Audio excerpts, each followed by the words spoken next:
Hi అండి. ఎండాకాలం వచ్చేసింది కదా! అందరూ ఎండాకాలం వస్తే మామిడి పళ్ళ కోసం ఎదురు చూస్తారేమోనండి. నేనైతే ఈ కలింగర పళ్ళ కోసం ఎదురు చూస్తాను. అంత ఇష్టం నాకు కలింగర పళ్ళంటే. అంటే ఏంటక్క నీకు మామిడి పళ్ళు అంటే ఇష్టం లేదా అంటే, ఇష్టమేనండి. కానీ తీయగా ఉండాలి. పుల్లగా ఉంటే అస్సలు తినలేను. కానీ తీయగా ఉన్న మామిడి పండు ఒక ప్లేట్లో, ఎర్రగా ఉన్న కలింగర పండు ఒక ప్లేట్లో ఉంది అంటే ఒక్క క్షణం ఆలోచించకుండా కలింగర పండే తింటాను. అంత ఇష్టం కలింగర పళ్ళంటే. అయితే కలింగర పళ్ళు తెచ్చుకునేటప్పుడు ఇంత పెద్ద సైజులో తెచ్చుకోకండి. మా ఆయన తీసుకొచ్చాడు ఇది. నేను కూడా అదే చెప్పాను మా ఆయనకు కూడా. ఈ కలింగర పండు 150 రూపాయలంట. ఒకవేళ లోపల తెల్లగా ఉండింది అంటే 150 రూపాయలు వేస్ట్ అయిపోతుంది. ఈ పండు అయితే మరీ అంత తీయగా లేదు, మరీ అంత చప్పగా లేదు. అంటే మరీ అంత ఎర్రగా లేకుండా, మరీ అంత తెల్లగా లేకుండా ఉంది. అయినా ఏంటక్క ఇందాకటి నుంచి చూస్తున్నాము కలింగర పండు అంటున్నారు. ఇది పుచ్చకాయ కదా అంటారా?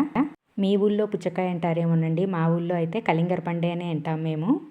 మా ఊళ్ళో అమ్మేవాళ్ళు కూడా కలింగర పళ్ళు అని అమ్ముతారే కానీ పుచ్చకాయలని ఒక్కచోట కూడా విననమాట. చాలామంది పుచ్చకాయలని కూడా పిలుస్తారు. మేమైతే కలింగర పళ్ళు అని అంటాము.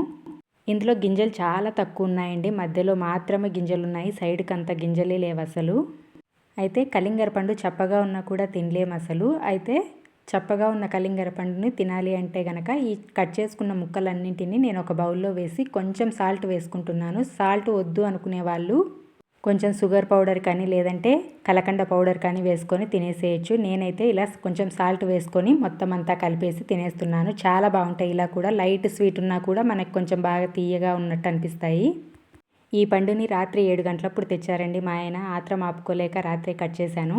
ఇక నా డిన్నర్ ఇదే. మీకు ఏ పళ్ళు అంటే ఇష్టమో కామెంట్ చేసి చెప్పండి. మామిడి పండ్లు అంటే ఇష్టమా లేదంటే ఇలా కలింగర పళ్ళు అంటే ఇష్టమా? ఇక ఈ మొత్తం పండ్లు తినడానికి ఆగి అరిగించి అరగంట సేపు తింటాను. మరి ఉంటా. బాయ్.